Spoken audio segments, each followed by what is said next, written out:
وصفة اليوم من الوصفات اللي صار لي فترة ما بيكمل صباحي بدونها، لأنها سهلة كتير، اقتصادية، بمكونات متوفرة بكل بيت وبدون زبدة أو بيض.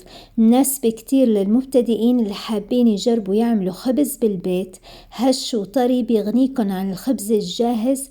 كتير طيب على الفطور مع كاسة شاي، لازم تجربوه. بس قبل ما نبدأ لا تنسوا تشتركوا بالقناة روزماري جاسمار وتفعلوا زر الجرس.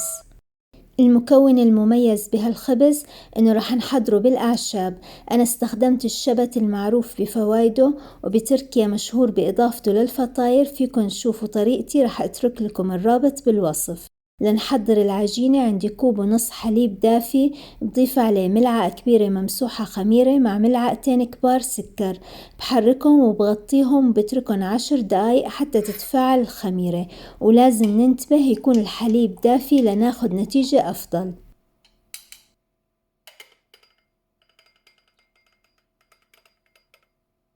بوعاء عندي الطحين نص كيلو، بضيف عليه ملعقة صغيرة ملح و3 ملاعق كبار زيت زيتون.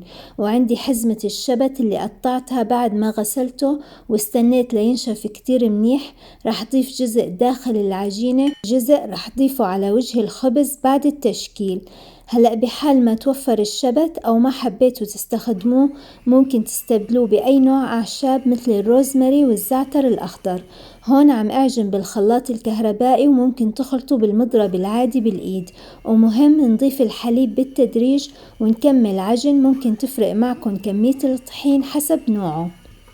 وآخر شي رح أعجن بإيدي 10 دقايق مثل ما موضح بالفيديو. ومن أسرار نجاح العجينة، كل ما كانت مدة العجن طويلة كل ما كانت العجينة أكتر هشاشة. وشوفوا ما شاء الله الشبت عطاها لون حلو. قوام العجينة ناعمة ما بتلزق بالإيد، بتحتاج تخمير لمدة ساعة. بجهز وعاء بدهنه بالزيت، بحطها وبغطيها. وبهالوقت أنا بكون خلصت شغل البيت وجهزت سفرة الفطور وبرجع للتشكيل.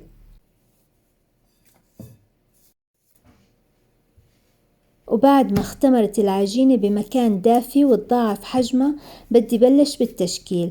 بفرد العجينة بإيدي بهالشكل، والتقطيع مثل ما بتفضلوا، بتحبوا تقطعوا كبير أو صغير.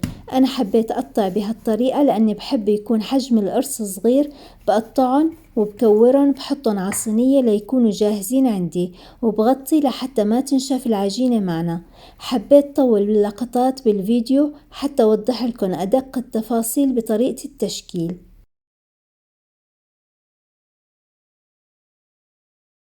وهلأ بكل سهولة بفرد القطع بشكل دائري مثل ما شايفين، وبستخدم أصابع إيدي بالفرد والضغط بهالطريقة، وهذا هو الشكل المطلوب.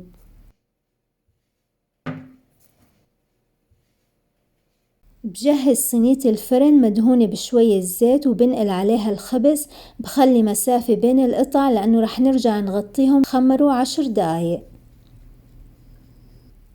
بعد 10 دقايق بدي بخهم بالمي. هالخطوة عملتها لأنه رح نضيف الشبت على الوجه، لهيك ببخ مي حتى يثبتوا. وبضيف الشبت وبفرن محمى مسبقا 180 درجة، بحطهم من رف الوسط وبشغل من تحت لينتفخوا معنا وياخدوا لون من تحت. بطفي وبشغل من فوق حتى يتحمروا. شوفوا شكلهم ما أحلى، بشهوا وريحتهم حلوة كتير. وعبت البيت، رجعت بخيت بالمي وبغطيهم تقريبا 10 دقايق حتى يضلوا معي طرايا. وهيك صاروا خبزاتنا جاهزين وبشهوا.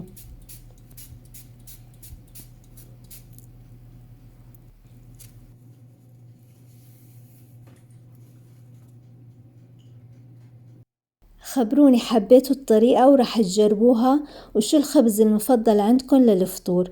اكتبولي بالتعليقات إذا في شي مو واضح، وتابعونا على الانستغرام، فيسبوك وتيك توك. رح اترك الروابط بالوصف. ولا تنسوا تدعمونا بلايك وتشتركوا بالقناة وتشاركوا الفيديو مع أحبابكم. وصار وقت افطر، استمتع بالفطور مع خبزاتي الحلوين، ويسعد لي صباحكم صحتين وهنا.